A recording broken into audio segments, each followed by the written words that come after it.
George Soros, billionaire philanthropist, addressed students and faculty at the University of Pennsylvania on April 8, 2002. I find the foreign policy of the Bush administration exceedingly dangerous. Although the terrorist threat is real and we must defend against it, we are going about it the wrong way. What makes the situation so dangerous is that nobody dares to say so. The nation is endangered, therefore it's unpatriotic to criticize our leader. That is not what has made this country great. The strength of this country lies in the Declaration of Independence and the Bill of Rights and the freedom of speech and thought.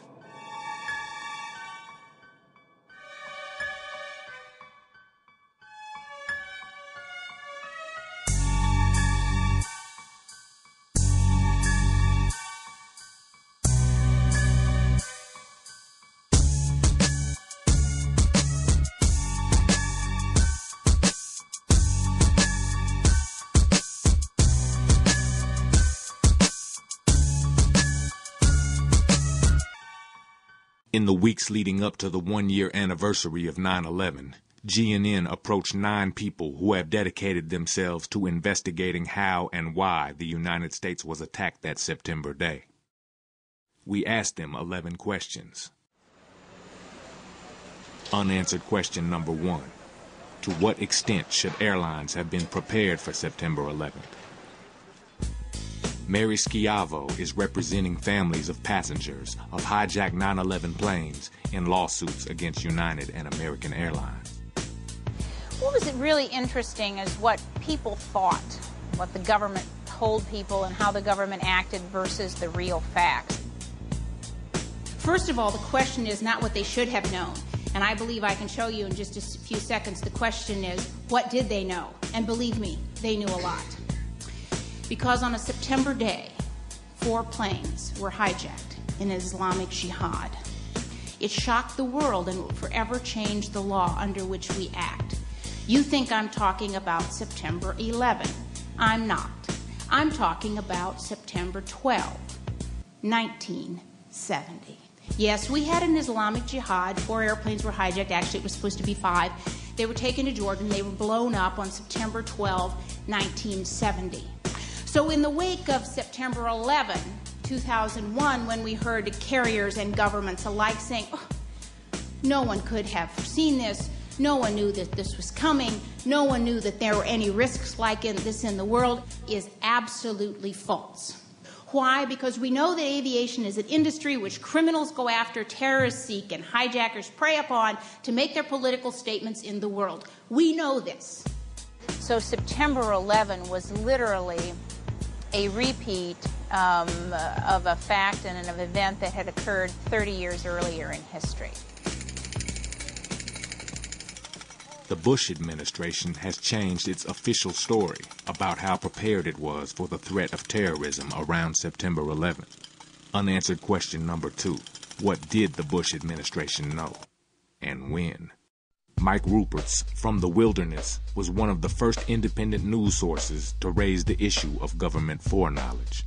First of all, it's imperative to note that the Bush administration is absolutely and totally lying when it says, golly gee, we had no idea that aircraft could have been used as weapons of mass destruction to attack the United States. We know, of course, that Bush had clear briefings that al-Qaeda might be hijacking airplanes, but gee, the press forgot to tell you that on October the 24th through the 26th of 2000, the Pentagon held detailed drills practicing for an airliner being crashed into the Pentagon. The major media didn't tell you that at the G8 summit in Genoa, Italy in July of 2001, just 2 months before the attacks, all the airspace was closed off. The summit conference area was ringed with anti-aircraft guns, and the Los Angeles Times reported clearly that Egyptian intelligence and other intelligence services were afraid that hijacked aircraft would be crashed into the G8 summit to kill President Bush. It's a total lie that the administration had no knowledge. It's also a lie that the administration had no advance warning of the attacks. Intelligence reports from France, from Germany, from Russia, from Egypt, from Jordan, all of which taken together show clearly that the United States government had been warned that in the week of September the 9th, commercial airliners would be hijacked and crashed into the World Trade Center, and that ultimately, through other warnings, that they would involve aircraft from American and United Airlines. Those are very specific warnings, and that's just what we know now to this day. The FAA, NORAD, and the U.S. military have standard operating procedures that are routinely deployed during hijackings. Unanswered question number 3. Why wasn't the U.S. military able to intercept the hijacked planes? Nafiz Ahmed's book, The War on Freedom, is one of the most detailed investigations of 9/11. Standard operating procedures dictate that as soon as a plane flies off course, the FAA will contact the plane and try to ask them what is going on. If there is a problem or if they cannot establish radio contact, then immediately the FAA will contact the Pentagon, who will, within a matter of minutes, a maximum of 10 minutes normally, will scramble fighter jets to intercept the civilian plane and to analyze the situation and see what is going on. In his book, Nafiz documents a timeline of September 11th, showing how the attack should have been prevented, intercepted, or terminated. In the case of American Airlines Flight 77, which departed Dulles and was crashed into the Pentagon, the FAA lost contact at 8:50 a.m. However, fighters were not scrambled until 9:24 a.m., a delay of over 30 minutes. Now, this sort of direct violation of standard operating procedures is inconceivable without some kind of high-level government approval. If we try to explain it by using the incompetence theory, it doesn't make sense. For example, if it was incompetence, we would expect that there would have been a normal inquiry into what went wrong. We would have expected that there would be some kind of reprimands, that certain officials would be downgraded, or they would lose their jobs, or something would have happened to correct the situation. But we find that there has been no such reprimands at all.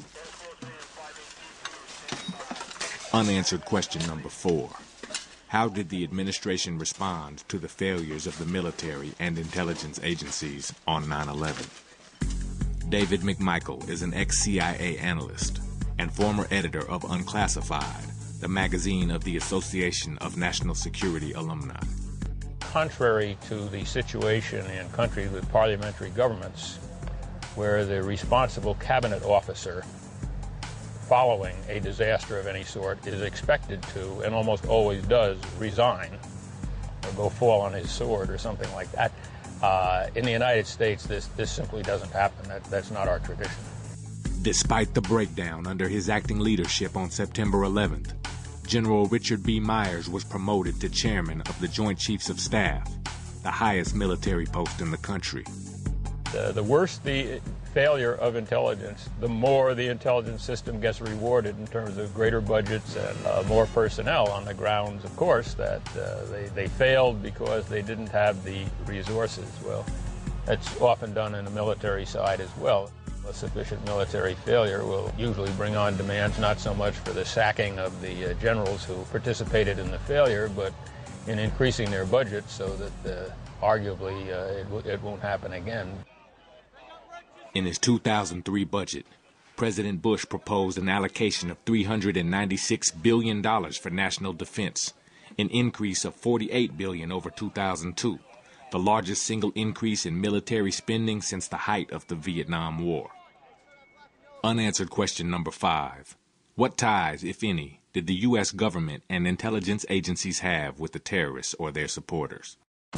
Michel Chossudovsky's research at the Center for Research on Globalization has exposed links between the Bush administration and the terrorists.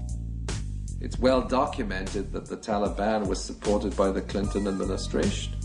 They would never have formed a government had it not been for U.S. military aid, which was channeled through Pakistan's inter-services intelligence.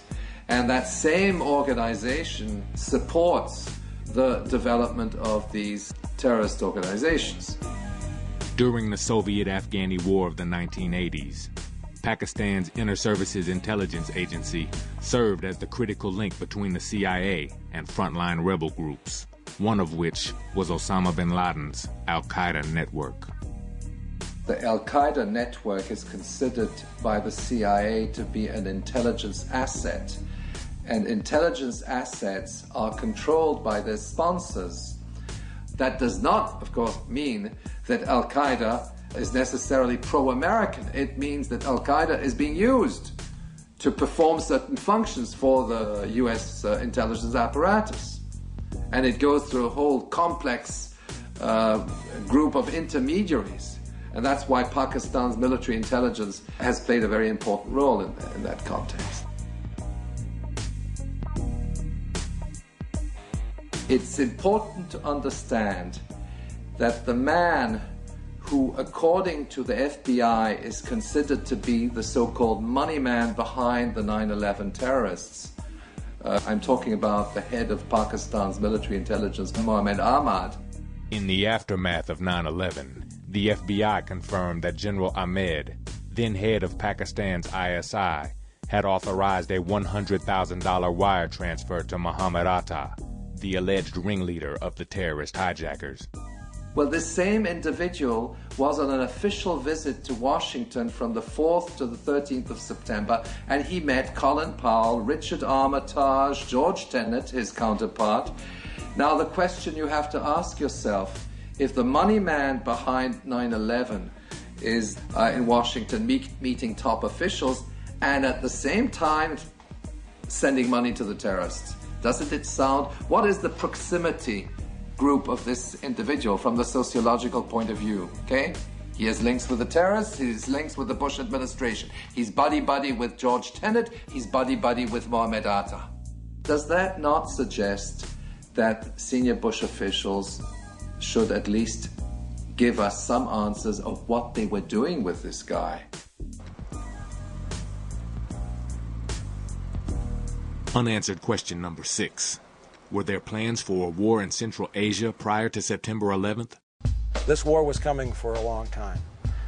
Zbigniew Brzezinski, who had been Jimmy Carter's national security advisor, but who also worked in intelligence roles for Presidents Reagan and Bush 1, co-founder of the Trilateral Commission.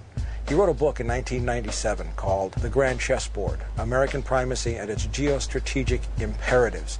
And in 3 specific places in that book, he says the key to America's control of the world in the 21st century is the control of Eurasia. In support of his thesis, Brzezinski states, a power that dominates Eurasia would control 2 of the world's 3 most advanced and economically productive regions, and about 3/4 of the world's known energy resources. And then he says that without an attack on the order of Pearl Harbor, or without a direct external threat, there was no way that the American people would support the imperial mobilization necessary to control Central Asia. And in this book, again, written in 1997, Brzezinski had a map of where the next world conflict was going to be. And you look at this map in the book, and it's exactly where we're fighting now.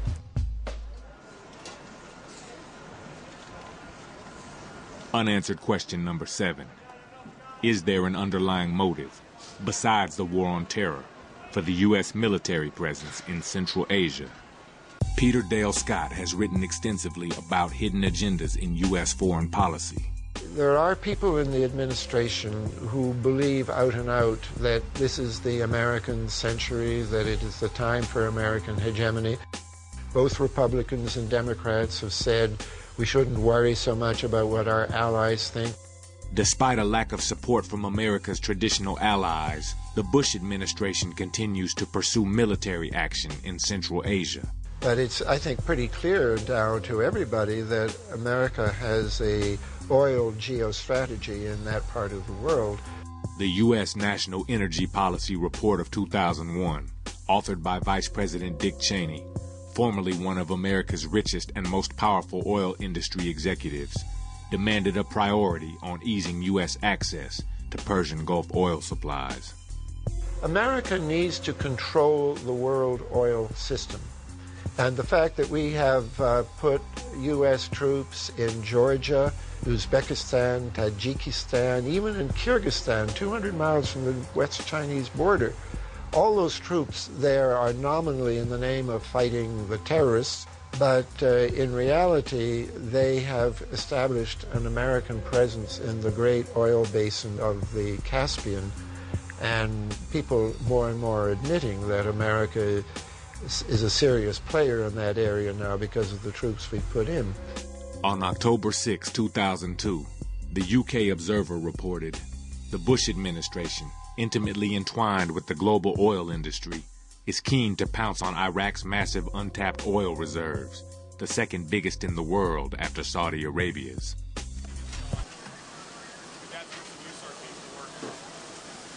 Unanswered question number 8. Is there any historical evidence to suggest that the government may have used the 9/11 attacks to justify its war in Central Asia? Alex Jones is a television and radio broadcaster who has publicly questioned the Bush administration's version of what happened on September 11th. Governments always get caught engaging in terrorist attacks against their own populations to rally them for war or for a domestic crackdown. We saw William McKinley's Navy in the 1890s blowing up their own ship in Havana Harbor as a pretext for war with the Spanish government. And that's now admitted fact. We saw Adolf Hitler blow up his own Reichstag as a pretext for martial law. Firebomb their own capital. Nazi documents have been released, now a part of historical record. Then, of course, we saw December 7th with the Japanese attacking Pearl Harbor. It's now been released that 12 days before, they had Admiral Yamamoto's communique that the Japanese were going to be attacking Pearl Harbor. One of the best examples we have of the U.S. government planning terrorist attacks against its own institutions is the North Woods document. This is a confirmed, admitted document, declassified just a few years ago.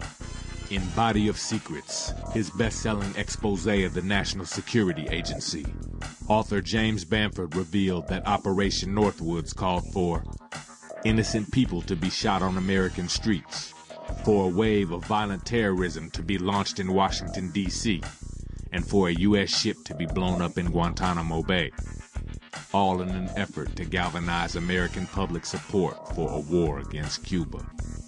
And they say in the Northwoods document, casualty list in U.S. newspapers would cause a helpful wave of indignation. We certainly saw a helpful wave of indignation after September 11th. Unanswered question number 9. How has the government's reaction to the terrorist attacks impacted the rule of law in the United States? John Judge is a member of the Washington Peace Center and has researched the post-9/11 effects on U.S. civil liberties. As of September the 11th, the entire country went into continuity of government, which is a special government that does not rely on the elected representatives, but in fact puts a small group of people in power. When you go into a declared war or a state of national emergency, which is what they went into on September 11th, legal authorities change. Hundreds of laws allow new power and new authorities for a select few people. Decisions are made not by the overt government, but by now an acknowledged shadow government. That's who's making these decisions, is DOD, FEMA, and the NSA. That's who's running the country since September 11th. They're not making it very visible, but they studied conventional explosives and weapons, chemical and biological weapons, and nuclear weapons as a 3-stage approach to terrorism and counterterrorism, and at each of those levels they laid out maps that would take away more and more of the civil liberties. Eventually, when you go to martial law or into these emergency situations, they can set up detention camps and go into certain neighborhoods and round people up. The highway system, the phone system, communications, mass media, mail, all come under offices of emergency preparedness and military control once you go into these scenarios.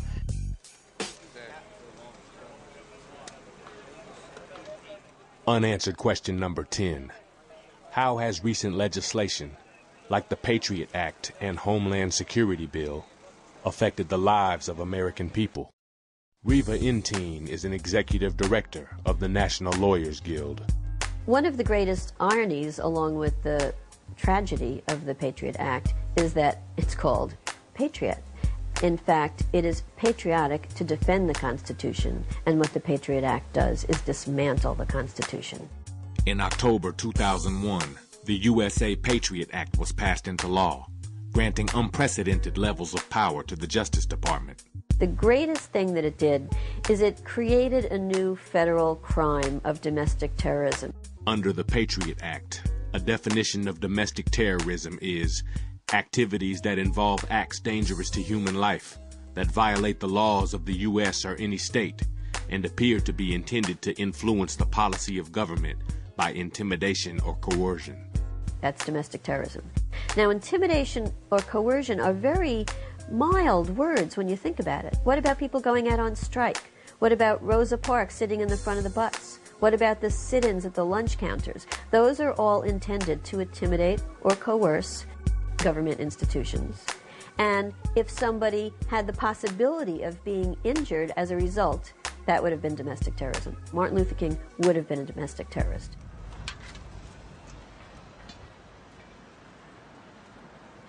In addition to this new federal crime of domestic terrorism, some of the aspects that are quite troubling include this sneak and peek provision. So now the police can go in to your house and search your house without a warrant if you're not there. They also have this roving wiretap provision, where it used to be that they would have to get a warrant for your particular phone, and now the warrant applies to any phone that you might touch. That could be your mother's phone, that could be your friend's phone. Any phone you might touch is subject to a wiretap. Also in the Patriot Act is the new designation of civilians as enemy combatants. Citizens deemed enemy combatants can be held indefinitely with no charges against them, no right to see an attorney, no right to go before a judge. And this category of enemy combatant isn't even defined. So at this point, anybody who's suspect can be denied all due process rights guaranteed under the Constitution.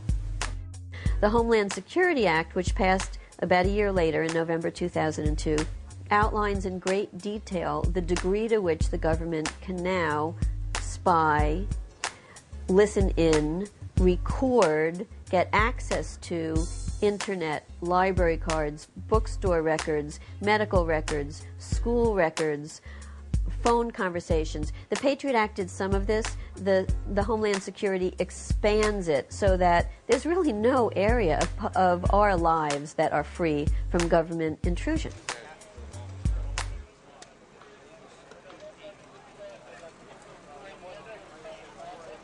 In conclusion, we asked our interviewees, what are your final thoughts and what can we do? On September the 11th, 4 commercial airliners were hijacked. 2 of them were crashed into the World Trade Center buildings in Manhattan, New York. 1 was crashed in Pennsylvania, and another was crashed into the Pentagon. This set off a cross in the Rubicon of human existence, a change in our lifestyle, a change in human civilization, which people are just beginning to understand about a year after the fact. That was a day that changed all of our lives forever in ways that we're just beginning to see. But the run-up to September the 11th, the historical context in which it occurred, is a much darker, much deeper political and economic story that cannot be explained away by the trite and simplistic explanations given by the administration or the news media. Well, I don't think we yet know what happened on September the 11th, but we're being presented in the same way that we always are, with a world that we know nothing about, with people that supposedly we're told hate us for reasons we can't comprehend.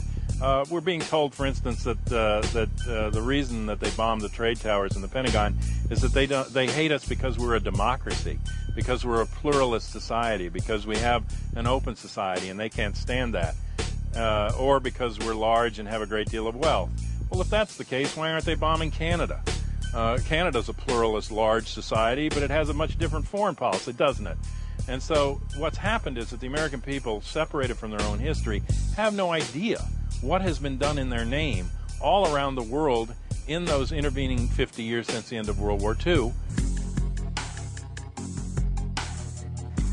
It was Mussolini who said it, and not only him, not only he, that war is the health of the state. In other words, in time of war, the people who govern are given typically almost free rein to do as they wish without much question. All people who govern. As a matter of fact, George Bush has said it on at least 2 occasions. You know, it'd be so much easier if I were a dictator. I paraphrase closely. This is what the people who govern want. I mean, no one in a position of power, wishes to be restrained by such things as law, or constitutions or public opinion. I mean, a simple examination of history through a political science lens will tell you that. So, yes, people seize these opportunities and run with them. Just after September 11th, there was a great deal of sympathy from Europe, from Russia, from everyone. And at that time, the Bush administration was able to pursue a variety of international policies that had previously been vehemently rejected by its own allies. What's happening now is that as the United States continues with the war on terror, including the upcoming imminent invasion of Iraq, threats against Saudi Arabia, threats against Iran, threats against many, many countries around the world which happen to be of strategic interest to the United States. The US allies have grown increasingly worried about US policy, which is basically very unilateral and is based on a lack of consultation with its allies. So I think public opinion is now beginning to go back to the pre-September 11th stage of hostility towards US policy.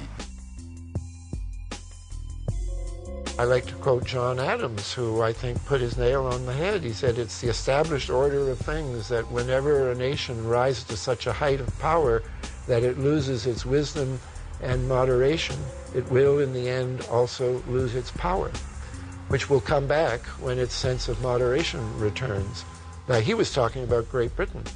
But what was true of Britain then, and I think he was absolutely right, and it was true of Napoleon, who went crazy, thought he could march into the heart of Russia, the heart of Asia, and it was a disaster. Hitler thought he could march into the heart of Asia, it was a disaster. We are about to march into the heart of Asia, apparently. And if we do, and it's not clear that we will, but if we did, I think that it would be seen 100 years from now as the beginning of the decline of American hegemony. Yeah, 1 year later, in the aftermath of September 11, the Bush administration is waging a war in Iraq, in Palestine, in Afghanistan. It's a war without borders, it's a war of conquest. It responds to economic and strategic considerations and has nothing to do with the war on terrorism. Within the United States, fundamental freedoms have been rescinded through the Patriot Act. Fundamental rights of free expression are being again also rescinded. People are being arrested arbitrarily for presumed links to the terrorists, when in fact the people who have ordered these arrests themselves have links to the terrorists. That's the question we have to ask, and that's what defines the criminalization of the state. It's when war criminals call the shots and decide who are criminals. Years from now, when people analyze what happened in the wake of 9/11, it will be a very, very dark day in the history of American legislation and legal history, because for the government to rush to protect corporations, foreign corporations and airlines, and negligent wrongdoers against dead and dying and injured Americans, it will be a very dark day. And they were willing to strip them of their legal rights to do so. Shocking. And to do that in retrospect, to harm them in hindsight because of what the government and the airlines failed to do. It will be a very dark day in American legal history. And probably worst of all is the realization, and many senators have now admitted it, that they were contacted by lobbyists seeking a bailout and immunity for the negligent, not on September 12th or 13th or 14th. On September 11th, the lobbying started. While bodies were still burning, Congress was crafting protections for the negligent against the burning and dead. Dissent has never been more critical for us to engage in with all of the energy and all of the commitment that we can muster. Because without these voices of dissent, we will not be the full society that we cherish. And the government is taking us on an illegal path. And it is our voices that must demand that they follow the Constitution and follow the law. When people say what we should be doing, people need to mobilize at the local level, at the grassroots level. There are now about 30 municipalities around the country that have passed resolutions to demand repeal of the Patriot Act. It's a very good thing for people to do. People are also negotiating at the local level with their local law enforcement that local law enforcement should not cooperate with federal law enforcement in terms of INS or the Department of Justice, the FBI. People need to encourage people to speak out, encourage their local governments to speak out. As this system squeezes more and more people, as this system begins to dominate more and more people and displace more and more people, folks are going to be looking for answers. You need to be educated to be leaders in your area to give them those answers and how we can rebuild our society on decency and honor and things that have really made societies work in the past. We've got to start honoring creativity, honoring individuality, and not this mass-marketed slave hell that they've created. Now is the time to fight this dehumanization. Now is the time to realize you're special and you have power and you can affect change and that we're in a war for the very future of humanity. It's that important. And you're a soldier on the front line. So get out there and take it back to them 110%. You don't have a choice, ladies and gentlemen. Run your own life or somebody else is going to run it for you.